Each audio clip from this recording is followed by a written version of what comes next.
Hey there, welcome to the Breakthrough Creative. I am your host, John McDavitt, and this is the place where we talk about the business of art and the art of business. My guests, yes, guests plural today, are Catherine and Jeffrey Ross. They are a married couple and they are business partners in the design firm Ross Creative Works. Jeffrey is a commercial photographer, and Catherine is a marketer and an advertising specialist. And they make it run together, sometimes separately and sometimes together, depending on the client and depending on the call and depending on the type of pandemic we're in the midst of. So they are going to share their business. They're going to talk about how they work together, amongst other things, and also how they have been navigating the pandemic. But before we get into the interview, I'm going to ask you, if you are listening on Apple Podcasts, would you please hit the subscribe button and leave us a review and a rating? That would be awesome, and I would greatly appreciate it. And if you are watching on YouTube, would you please hit the red subscribe button? And as always, if you have an artist in your life, would you please share these episodes with them? There are just so many guests I've interviewed, and there's so much good information for people who would like to make a living from their creative giftedness and skills that I think would be beneficial for them. So thank you so much, and on with the interview. Well, hi everybody. I'm Jeffrey Ross. I'm a commercial photographer. Do corporate work, advertising, marketing, stuff that has a good budget and is fun. I usually travel when we're not pandemicking. I fly all over the world for different projects and have a lot of fun doing it. I am one half of Ross Creative Works. And I am the other half of Ross Creative Works. I'm Catherine Ross, art director, and I work in marketing and advertising, started my career in graphic design, and we work together now.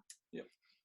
Fantastic. So how did that come to be? We were just, as we're leading up to recording the interview, I was saying this is the first time I've ever had two guests on at once, and the first time I've ever had those two guests be married. And some people go, hey, we're going to work together and it'll be great. And they get married and they start working together and like, oh, if our marriage is going to stay together, we should not work together. But that obviously is not your story at all. Well, we're both very independent. And so this was not something that we... it wasn't initially on our radar. Wasn't on our radar when we were like dating and even when we were first married. I've been a freelance commercial photographer for like 20 years.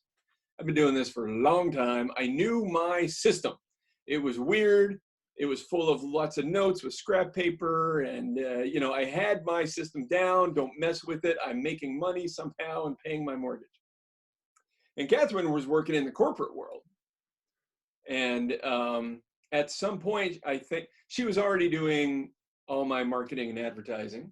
And I think at some point, she got tired of the drive and doing that. And we looked at each other and we're like, we could do this together. And I was so busy at the time on my end of things that I kind of could easily pay for our ramp up, in our business and get her stuff up to speed. And so instead of driving an hour and a half to work each way, we're working from home together. And I was a little nervous when we first started. Well, I had no clients, zero clients. So it was starting from absolutely nothing. And that was definitely a challenge. And if I were to do it again, I might have not done it that way. But it all worked out in the end. And it was a learning experience for us both, because all of the processes that you have as a solo entrepreneur don't work anymore for two people, or you have too much going on for those processes to still work. So I had to drag him out of the notes on paper into using QuickBooks and things like that. She automated me. I automated you. I had to stop making scraps of paper all over the place on who owed me what and what was paid. And my system worked pretty well, I'll tell you. but it was a little bit of a change for me. You know, you again, it was very weird figuring out how to make money being a commercial photographer on my own. I was a single dad, 2 kids, paying the mortgage, and I knew just how to make it work. Don't mess with my system. I was afraid of utter collapse and you know, going poor and losing the house. But we figured it out, Mm-hmm. and she brought me along and got me up to speed, and it worked out pretty well. We're really happy that we did it. And we figured out our day-to-day workflow because we both like being in separate rooms of the house when we're working, and that's not necessarily true of everyone, but for us, we do really well if we're on set together, and we're happy to be working together on set when that happens. But we also like having our own space to do our own work, because a lot of mine is deep dive work, or I'm on calls all the time, and you have your editing work. Yeah, it's a lot of it's a dance, and it doesn't matter if it's during the day or if we're working together or if we're working separately. It's doing a dance and knowing who's in whose dance space and staying out of each other's way, and then knowing when the other person needs help and jumping in. Yep, I like that. Yeah, Analogy. you gotta know your groove, and you gotta be on the same page with each other. We never have arguments about anything. We support each other where we need support, and we stay out of the way where we need to stay out of the way, and it's not a problem. Well, we occasionally have arguments. Do we? That's not right. I disagree with you. I am not going to edit out this argument. I'm leaving it in because this is good. Yeah. Yeah, you know what? It sounds to me like you guys have an understanding that is empathetic for each other and your work. Like you have an appreciation and understanding for the work that each one of you do, and in turn, you also have to have empathy and understanding for the project and for the client, right? Mm-hmm. So, because if you've got, I mean, have you ever been somewhere where people start arguing in the meeting? And it's just and I don't mean like we're discussing it. I mean no. There's heat, and it's like, oh, this is really, I don't know how this is going to turn out. And every organization has its own sort of family dynamic. And I don't want to name names, but there was an ad firm in Chicago that when they showed up to a photo shoot, it was always like a bad Thanksgiving family drama episode. They would show up like, did you bring that thing? I told you to bring that thing. You're always telling me stuff, but you're never helping me. When I'm like, oh, every day. You know, in other places, it was a very supportive environment. It seemed like that one place just hired people that they were going to argue with and didn't get along. And we know what works and what doesn't, and we know. And we know who's driving depending on what the project is. Yeah. If I'm going along on a shoot to help you out, that's your thing, and I'm there to be supportive. And then if you are helping me out on a project, then I'm driving and you're in the more supportive role. We're good at knowing which person needs to be in the driver's seat. It was, but again, there's trust there. Yeah. I totally trust Catherine. And that goes for anybody that I have on a shoot. If somebody's there doing their job, I'm trusting them to do their job. It's going to help me be better. If Catherine is doing art direction on a photo shoot for an ad that she's putting together, I totally default to what she needs and wants, and give me your vision for this, and I'll work with it. And I'm showing her my images as I'm taking them, and, you know, letting her direct what I'm doing. So, you know, it is a lot of trust and working together long enough that you kind of know what each other are good at, you know. Was it a smooth transition, or like, was there a learning curve over a period of time? I think there's always a learning curve, because if your business is growing, that builds in a learning curve. Yeah. I'm in a learning curve right now, which we can talk about later, because I'm scaling up more in design, and that brings a whole host of learning issues. But nothing is static. Yeah, nothing is static. And we review our business all the time. And where are we? What's working? What's not working? how can we make it better? With Catherine, now our business sides are totally different, and that's a little bit of a balance, and something we have to work with a lot, because for me, it's my photography. If somebody's hiring me for a photo shoot, it's me taking a bunch of gear, going out, doing a photo shoot. If they're hiring Catherine for some design work or some ads or logos, whatever, she's got a whole team that works with her, illustrators, other graphic designers, writers, and she can farm out some of that project to different people, and then she kind of oversees it. I can't do that. I have to, it can only be me. I can't scale up and have more me's. I wish I could. I don't know how to make another me. You go do this job and I'll go do that job. So it's kind of limiting. I have to just keep doing more, bigger jobs with bigger budgets, you know. But we have to always kind of review how it's going. And there's been many times where Catherine's been too busy, and we're like, we need to bring on help for you. And that's kind of one of the changes that we have to look at our business and see what needs to be fixed. Are you good at that, Catherine? Are you good if like can you see it when you're in it, or is it just really beneficial? I'm like, you see it. You're losing your mind, lady.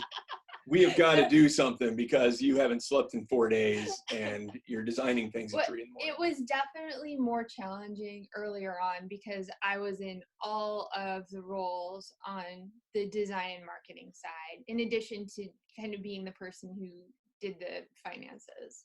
Yeah. And that's not sustainable as more and more clients come on. So that learning how to train a designer and learning how to have a good relationship with a designer and a workflow for that relationship was definitely a big learning curve for me. But now I have that, and that's made a world of difference in my life. But I'm again in a new transition space where things are growing even more, and deciding what the next steps are involved with that, and getting more into like some really formalized project management systems and more formalized relationships and all of the things that come with growing and getting bigger. So I guess it goes back to, it's not static. It changes all the time. Changing. Yeah. And it does help that we do get to watch each other's stuff kind of from the outside looking in. Even though we're working together, I see when she's hitting the wall on stuff. And she at the same time gives me advice on, you are spending too much time on this project. You know, how's this working? You know, we need to change what you're doing or something. I mean, she of course instantly looked at how we did our finances and how we do our project management and said, we need to fix this.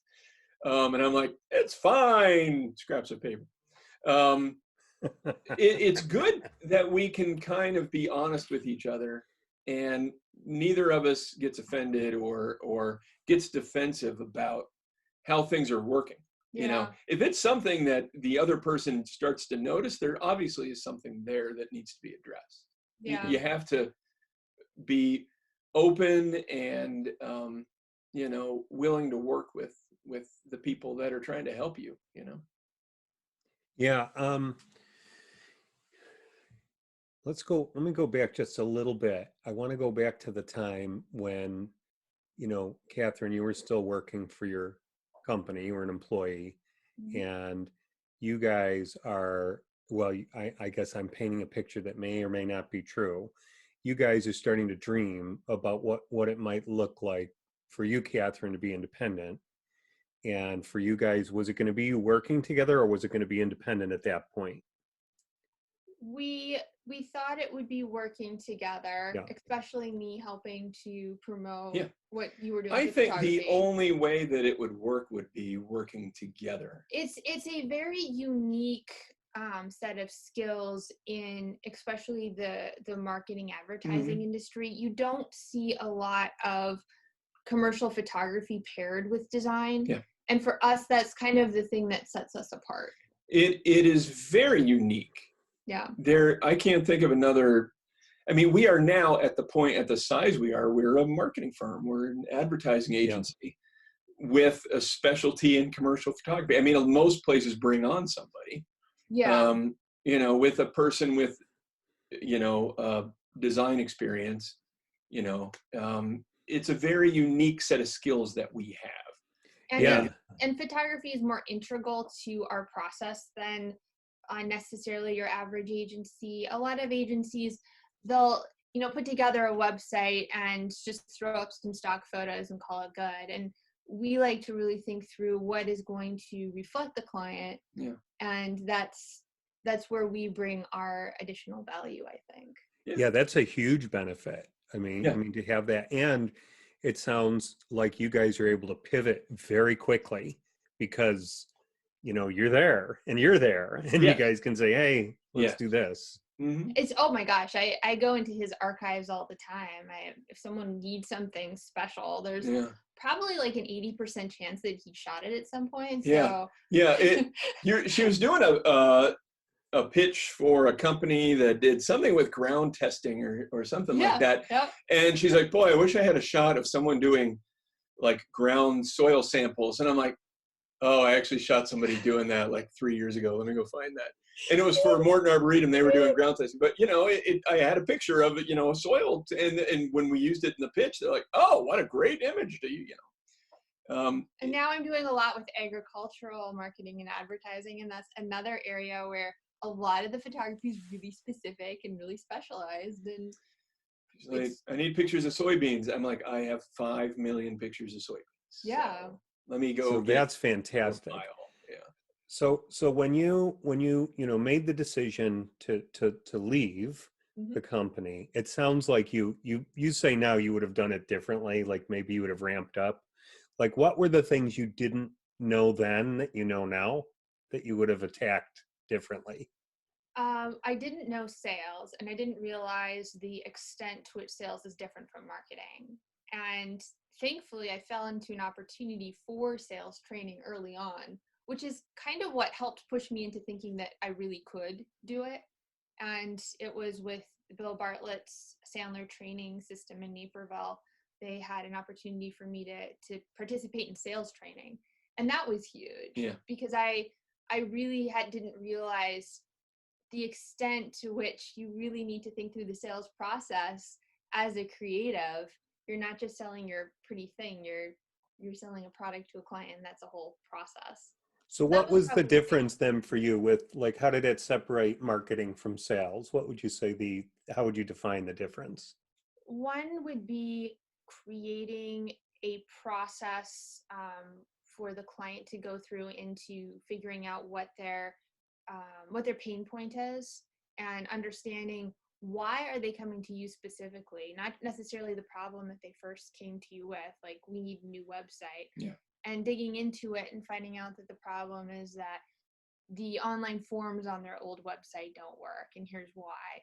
There's a lot more to sales than just throwing out a quote or a pretty looking proposal, and understanding the problems, the true problems that the client has, was something that was really important for me to learn. And the whole estimation process and the figuring out the budget process, that in itself was a major learning curve. Yeah. When we decided that we were going to do this, here we go. I said to her, I said, you have to take the sales training class at Sandler, because they're not just sales training, they're the best in the country. I mean, they're amazing.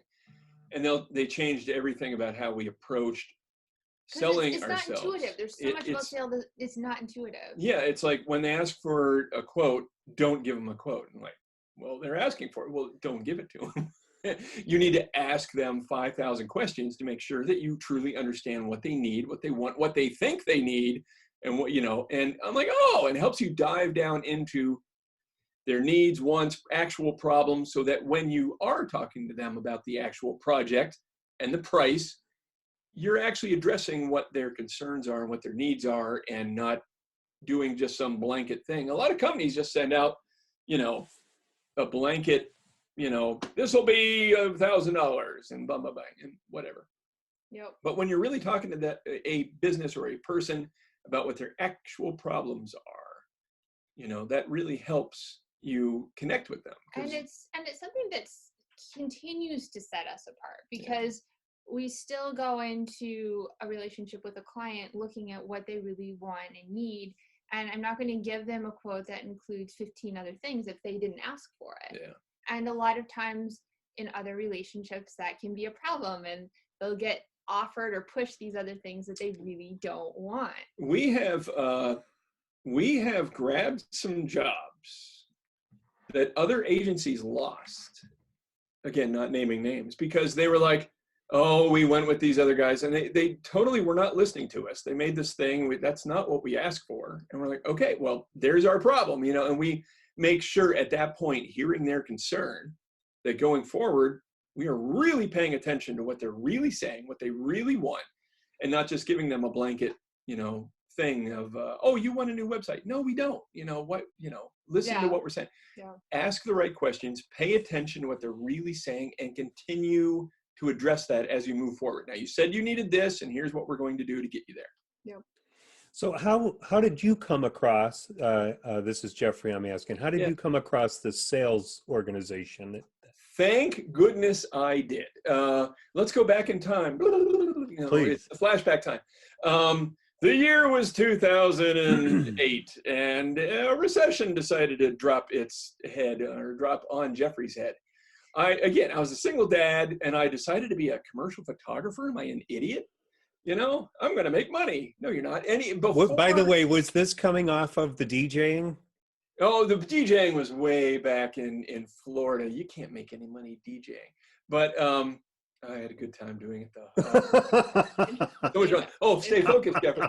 So I was a photographer. I'm taking pictures. Before the recession, you could just go out and make some money, and people were going to pay you, and it was fine. As soon as things got tight, I started losing clients. People went out of business owing me money.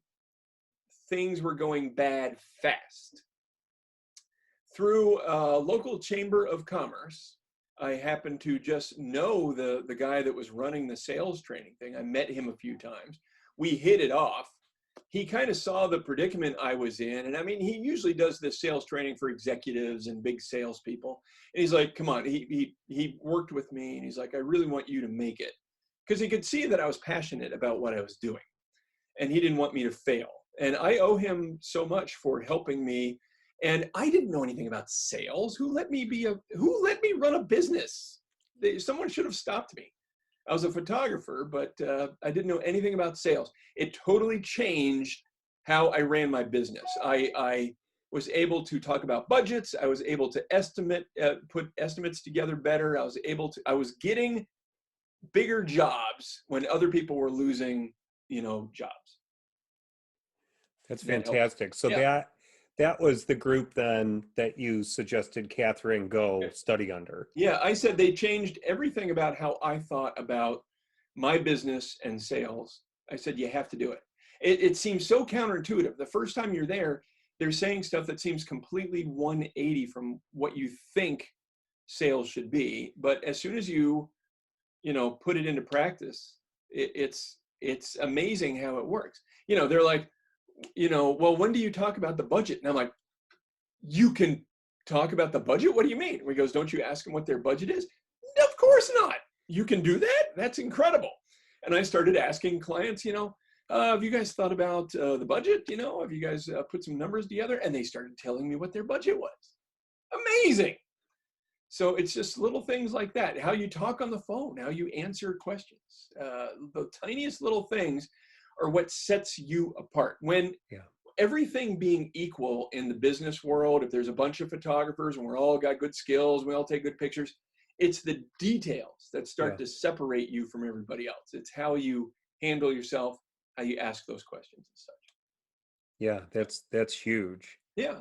So you guys had this foundation that you both were on board with, right? Like you've been through it, Jeffrey. Yeah. And Catherine, you're catching up to speed in this particular, I guess guru is the only thing I can think of, process, a certain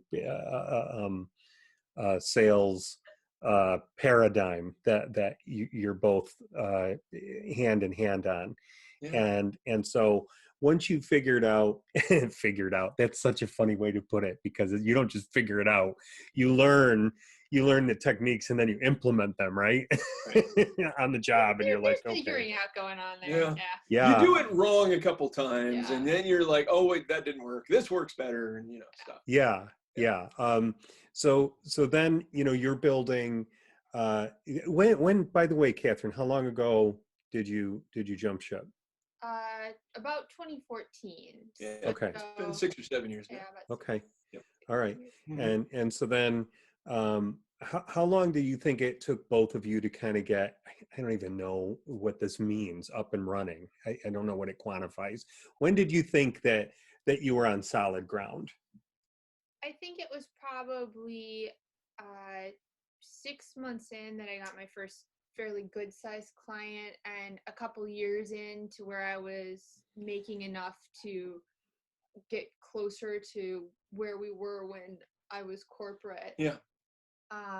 So that it was definitely a ramp up process. And during that time, it's also doing everything and you both have all of the roles. So it's a constant redistribution of roles after that time. And as you're growing, there's more details that come on, and there's more clients, and there's more work. Yeah. And then you have to figure out how to do everything again because your old systems didn't work. So as soon as you, and that's where it's always the state of flux. As soon as you feel comfortable and that you got something figured out, if things are still growing, you're again in a state of flux, and you again have to figure out new systems and new ways of doing things because if you're doing if you're doing everything right, that gets you to a certain level of success. Yeah. And those things that you're doing right won't get you past that point. Exactly. And you have to change what you're doing to get you to the next level. It's always a challenge of like, oh man, Catherine's got this job and that job and that job, and suddenly everything's great. We can't take on another client. As good as it is, we do not have the bandwidth. We don't have the capacity for her to do one more thing. We'll never get past whatever this is right here. Okay, what does that mean? Well, we need to get a project manager. We need to get another designer. Oh, that'll help us pick up another client or two and get us to another point. And it's always that dance. Yeah. Trying to figure out how to do your thing, because right now you've got it and everything works great. It won't get you to the next level of success. Yeah, everything that worked before does not work anymore. Yeah. So you are in a constant state of rediscovery when you are running your own business, as you well know. So what is the end game for the design business? Is how because you can keep growing and growing and expanding, and my plan is that she gets super busy and I retire in 3 years. And you go back to DJing. Oh, there we go. Yes. Yeah, there you go. Carry around heavy camera equipment anymore. Is that what's going to happen? That's it right there. I will have a really good playlist in my office. Write it down. No, well, I think everyone has gotten more used to working remotely. So clients are more apt to hire someone remotely, which is helpful and increases the client base. And over the last several years, the designers that I work with and I have come up with some really good systems to make remote work pleasant and efficient. So I don't see us being a massive agency because I don't necessarily want to deal with that level of stress. But I do see us growing more than we are right now. And I probably want to be maybe double the size of what I am right now. Yeah. And putting all the processes in place to do that, to be able to grow, because you kind of have to step out of the thing that you're good at. And for me, it's stepping out of being a designer day to day and stepping into a role of really looking at the business and how to grow the business and how to grow the designers that I work with and empower them to be good designers and to enact the visions that the clients want. So it's an odd thing to do because design was what I knew and design is what I did for years and years. So you have to have this mind shift of that's not who I am. That's not my identity. My identity is going to change. And Do you uh, feel like that has been, do you feel like you've lost something through that, or you think you've just kind of gained something? it's actually been really freeing because it's opened up a lot more creativity for me and looking at being a business owner in a different way, looking at how we run the business in a different way. I think it's a lot more exciting actually because it's letting go of some things. It's letting go of some things that I'm comfortable with. And when I do that, there's new better things down the road if I just let go of the things that I've been comfortable with. Although the voice from over here says, but that wasn't easy, was it? I mean, because it was not a natural thing to do. No, it's not. She's a designer, you design. Suddenly, you can't design everything. There's too many things. You have to manage the people that are designing the things. And finding people with the right skills was a little tricky. Catherine had problems finding people she could rely on. I was disappointed in the designers that I was working with initially.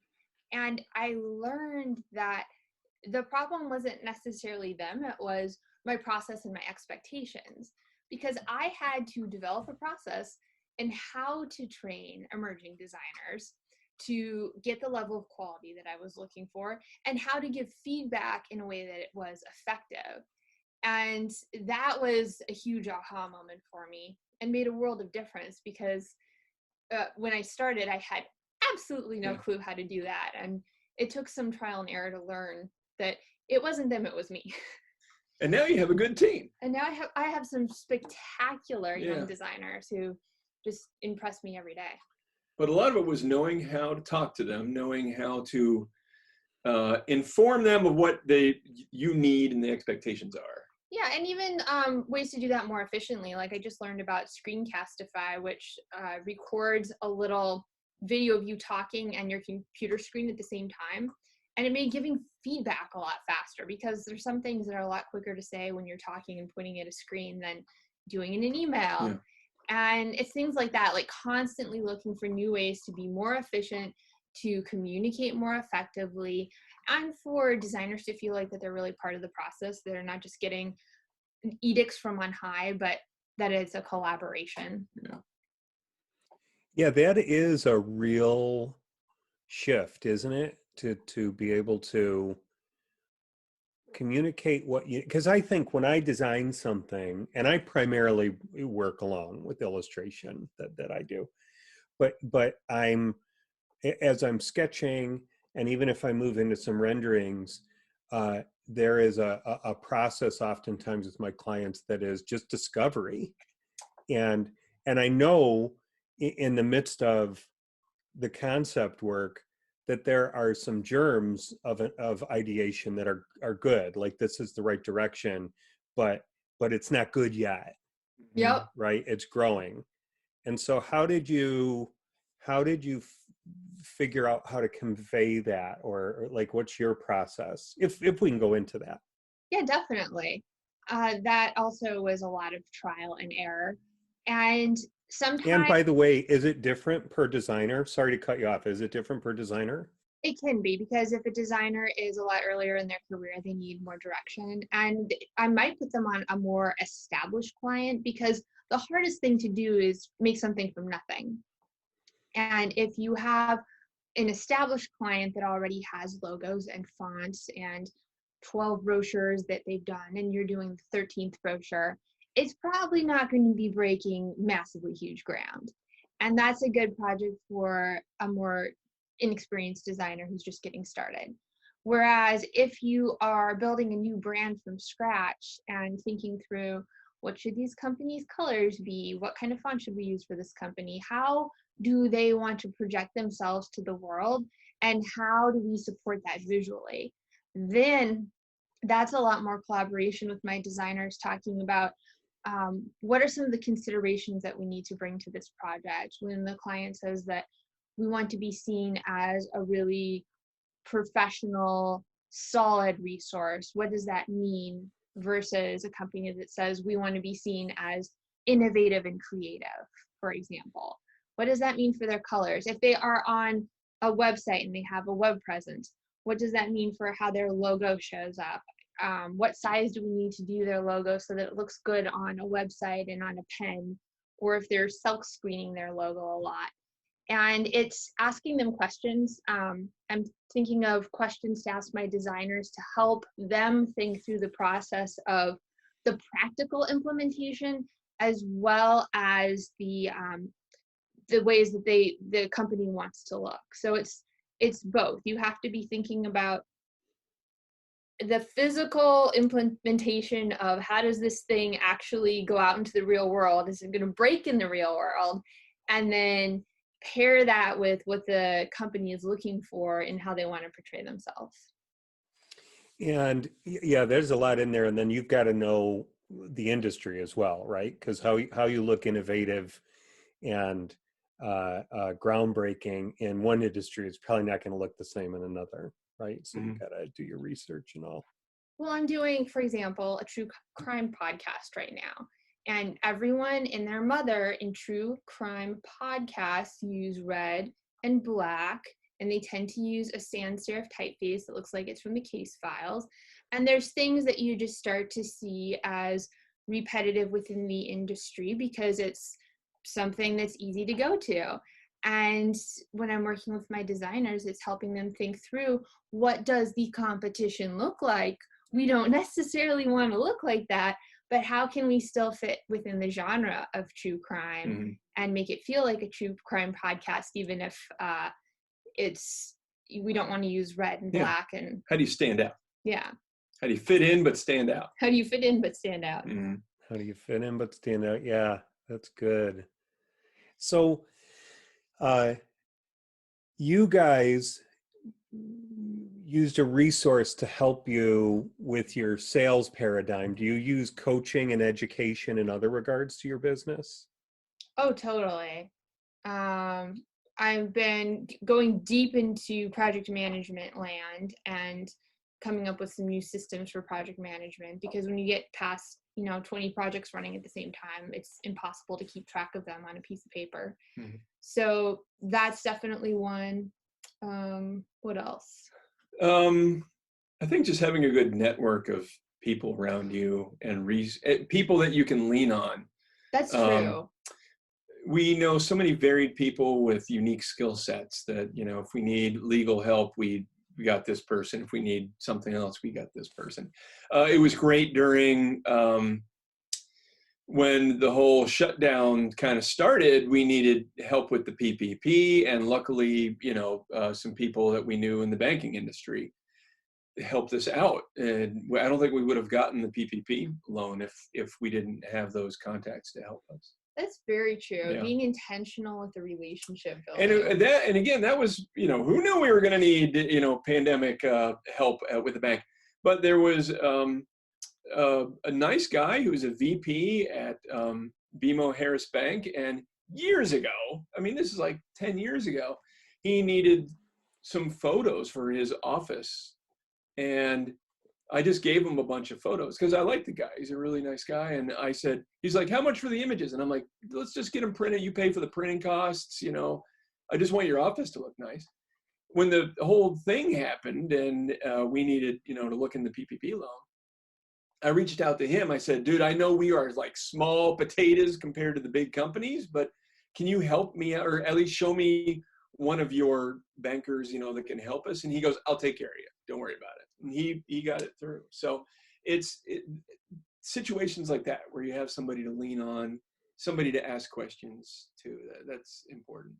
Very much so. Yeah, it's amazing the relationships that come into focus, isn't it, through your business? Yeah. Oh yeah. Yeah. But every now and then doing something selflessly,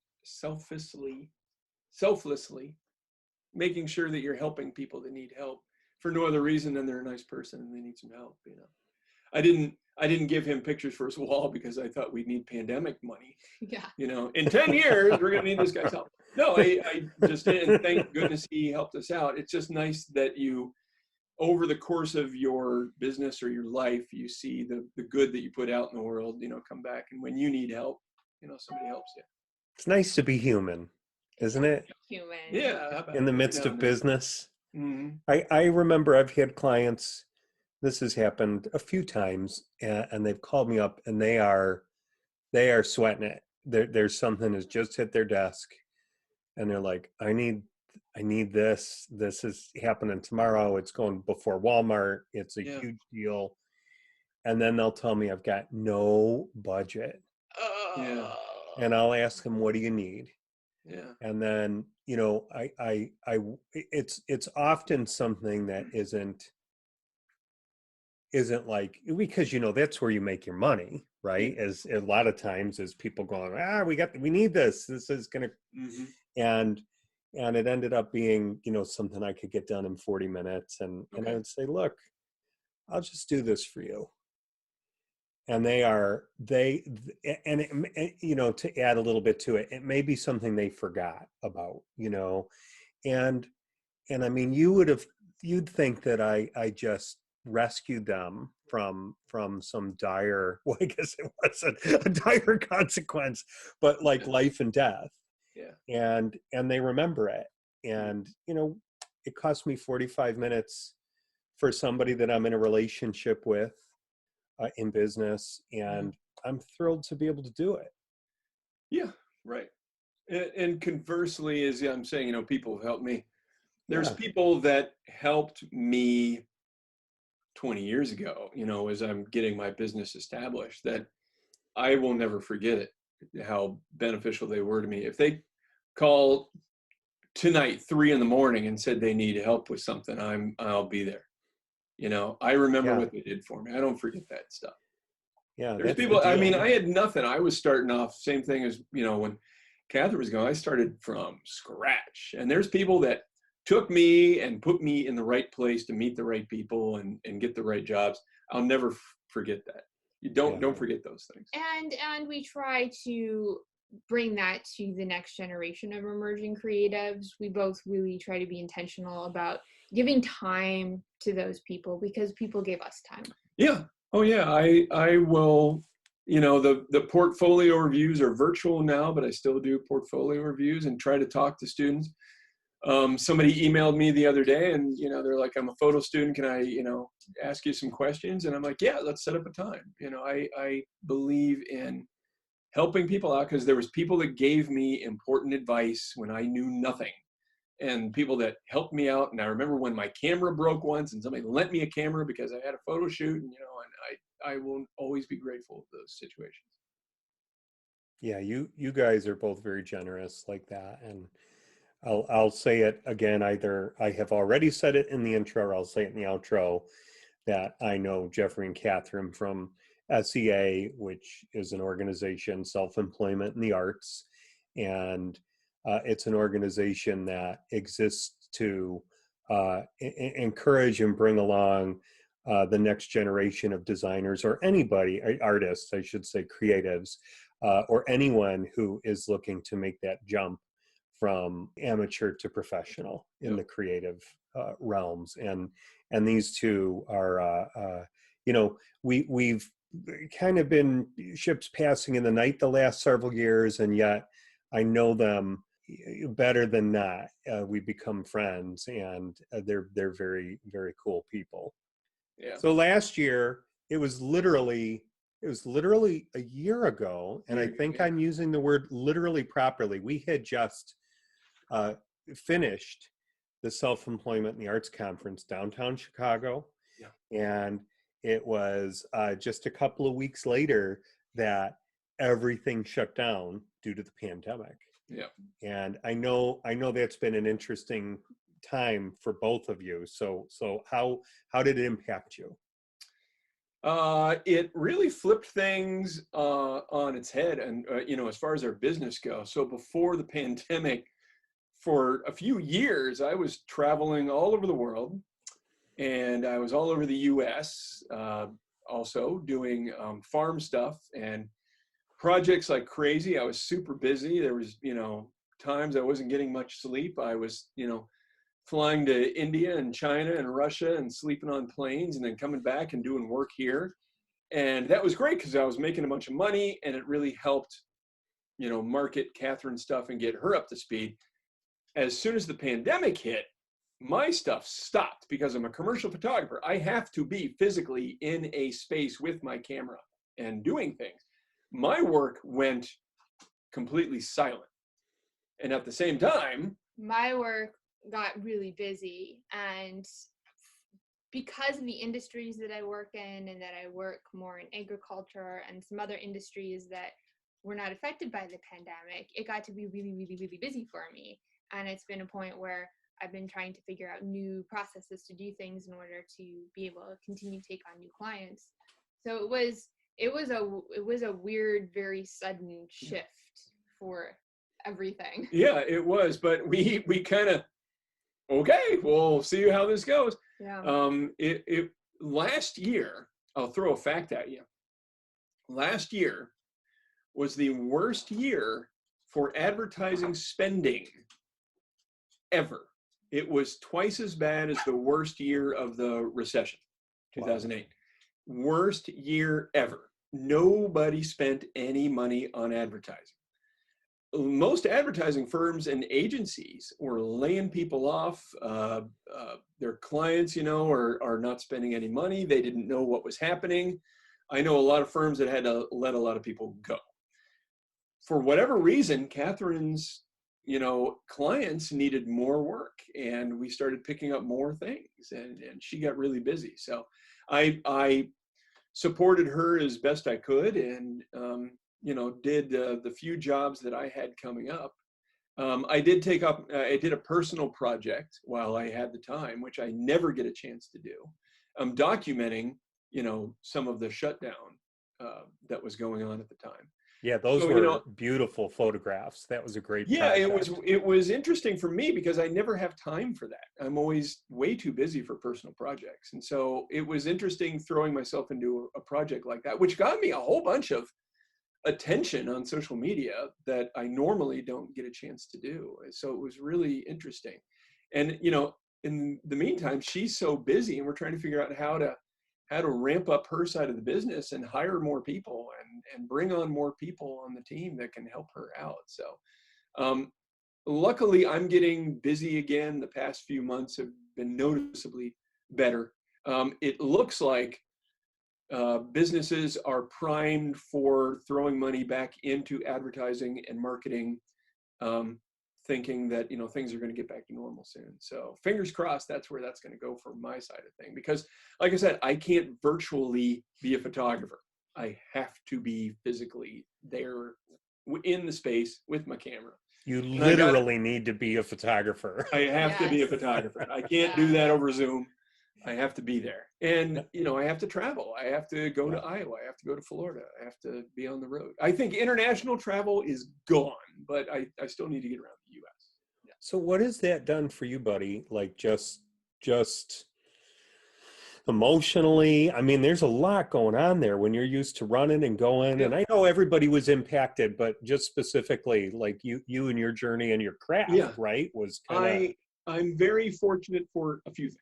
Number one, I'm a naturally optimistic person. So, I'm always looking on the bright side of things. Number two, I think age and experience. I've been, having lived through the recession in 2007, 8, 9, and surviving that by myself, I was like, if I did that, I can pandemic. So I think I wasn't scared like I might have been if I was just starting off,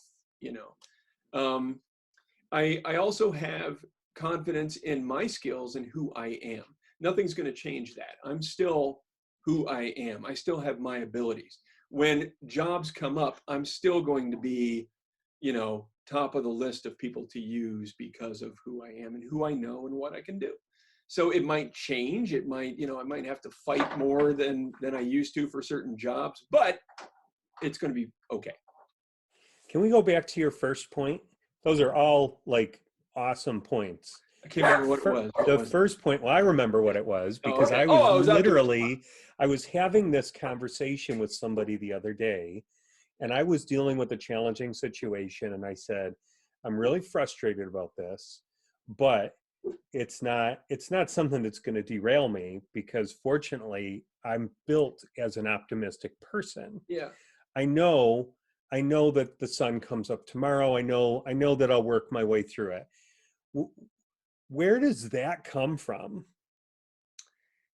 I don't think you can teach I think being an that's part. optimist. I think Yeah, that's think. partially your temperament. Yeah, I am always. I think it's having a natural, healthy bit of sarcasm, and there You isn't. have a good sense of humor. There isn't a serious situation that I can't turn on its head and be like, yeah, what would be funny here? I'm not the guy to invite to a funeral. I mean, You can it come is to my that. funeral. Okay, good. I will always look at a situation from a slightly skewed point of view, and that helps me in my creative endeavors. But at the same time, whenever there's a problem or a situation, I'm probably looking at it a little bit differently than everybody else does. It's true, you do. And I'm the more given to being I'm not going to say that I'm pessimistic, but I can be the more temperamental person, maybe. Things get to her. Yes, things get to me more than me, and Yes. I will just look at her and be like, yeah, well, that's it. Let's put the for sale sign out. We're done. That was fun. Let's go sell coconuts on the beach. Yes. I take nothing seriously, and it's great when I'm very serious about what I do, but at the same time, what's the worst that could happen? Yeah, You're going to get up tomorrow. We'll have a pizza. The sun is going to rise in the morning. It's going to be fine. The opposites attracting must be true for us. Yeah, she gets really wound up about some stuff, and I'm just like, okay, here's where I diffuse everything that's bothering you. So be prepared. Here it comes. It's a good yin and yang. It's true, because I keep him from putting bags of mail in the basement and not opening them. That's right. Yeah. And no more little pieces of paper. And no more pieces little of paper. pieces of Yeah, paper. so and again, it's like forms. So I just don't take forms seriously. I hate them. I don't want to deal with them and paperwork and stuff. And I had my system, and she's like, no. But I'll see stuff that she's doing, and yeah, you pull me out. Yeah, you pull me out of my getting too tunnel vision. Yep. Yeah, I'm good at seeing, like I said, we'll look at the same problem from different points of view, and I think that's good. Yep. Yeah. And we respect the other point of view. Yeah, it's a good partnership. Mm-hmm. I think if I was working with another person like me, it would be a catastrophe. Oh yeah. Oh. Which goes back to you saying you can't make more of you. But if we've learned anything from film and stories, it's that whenever there are multiples of one person, it's catastrophe. Yeah. You can't do it. Can't do it. One of my best friends, she's like me, and we know there's no way that we could ever work closely together. It would be awful. Yeah. As we wrap up, first I want to ask, where can people find out more about you? Where can people go to look you guys up? Our website is Ross Creative Works, ROSS. And we recently redid our website. So please go in there and poke it with a stick and see if you like it, and let us know what you think. And you can contact us through our website. You'll find our contact information there, and we'd be happy to chat. And then any final parting thoughts or words of wisdom to people who are either going to be working with a partner in their business, or anything else in your particular specialties that you might want to pass on to the audience? Oh, I'll do that. I think when you're starting off, it's better to say, let's see how this goes. Let's do this for a year, see if we can work together, see if it's going to be a good fit. We had no idea. I mean, we worked together in our casual, unofficial way when she was making my marketing stuff, and when she was doing her design work. We didn't know if on a day-to-day basis that we weren't going to either drive each other crazy, or that the wheels were just going to come off the wagon at some point. Well, and a business relationship is still a relationship, and you still need to learn how to navigate that relationship. So developing the right boundaries around that relationship, and deciding who's going to be doing what, and what are you good at, what am I good at, what are things that we need to divide out between the two of us. Those all need to be navigated and talked about. You have to be doing a lot of communicating in those early years. Yeah, you have to have a solid foundation of trust, respect, and communication. Yep. And you can build anything on top of that. If you don't have those, it's going to be a mess, and you're going to constantly be guessing and misunderstandings. And we don't have that. We work together really well. Yeah. Well, and it sounds like you work together really well because you work at it. We work at it. Well, gosh. Well, yeah. Wait for our sitcom to come out. Yeah. Oh, there's not enough drama. Oh, well. Yeah. But we enjoy it. I mean, I don't think either of us would do it if we weren't enjoying it. We really do. This is better than an office job. This is better than any other situation that we could be in. As much as I figured out how to work by myself, I'm so much better off working with Catherine, and I know it. Yeah. Yeah. You guys are awesome. Thank you, Jeffrey and Catherine, for sharing your stories and sharing some incredible advice. And, I've seen you guys in action working with other artists and giving advice to people who are looking to make a go of it professionally, creatively at the C Conference, selfemploymentinthearts.com. And you guys are as generous and cool as you come across in the interview. So thank you so much for that. All right, here are my takeaways from today's episode. Sales, learn sales, invest in coaching, because there is an awful lot that goes into sales and marketing. And if you want to be successful, it's good to have some extra tools in your pocket around that. And then, Catherine spoke for a bit about how challenging it was to learn how to manage and cultivate a design team. But she's been spending a lot of time working on that, and the benefits of it are paying off, not just for her, not just for her clients, but also for her design team. So it's a very holistic approach where she is learning to care for everybody in the midst of this and create an environment that is incredibly positive and is moving everything in a forward direction for the benefit of the client and for the benefit of her company. They talked about cultivating relationships, and you don't cultivate relationships as well, I don't think, when you're in the midst of trouble. But if you cultivate relationships and you spend time on people, getting to know them, when trouble does come, you're going to be in a better situation if you need some help. And Jeffrey and Catherine referenced that when they needed a PPP loan for the pandemic, which would help their business, and they had a banking friend that they had built a relationship with, and he was right there. He was like, "Hey, you guys are awesome. I'm glad to help you." And they were not caught in a really bad situation without any answers, and it was because of pouring into relationships. So be aware of the relationships around you and the different ones that you can strike up, because you don't know how that's going to benefit you in the future. And then, of course, navigating the pandemic. Again, before the pandemic, when Catherine was leaving her job and she didn't have one client, Jeffrey shouldered the load. He shouldered the burden for them in their business with his commercial photography. And then when the pandemic hit, his photography business took a major hit. He couldn't travel, nobody was spending, and somehow, amazingly and wonderfully, Catherine's side of the business was going through the roof. So it's pretty cool, the yin and yang of stuff. It's always nice when you have a nice even flow between both partners in a business, but sometimes one's going to be up and one is going to be down.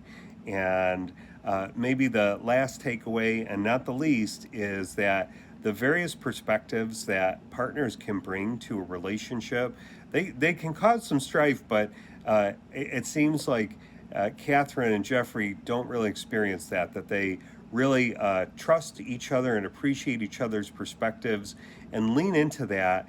So you guys are awesome. I know I've said it already, but I'm saying it again. Thank you so much for being my guests, and I wish you the very best at rosscreativeworks.com. And so that's it for our episode today.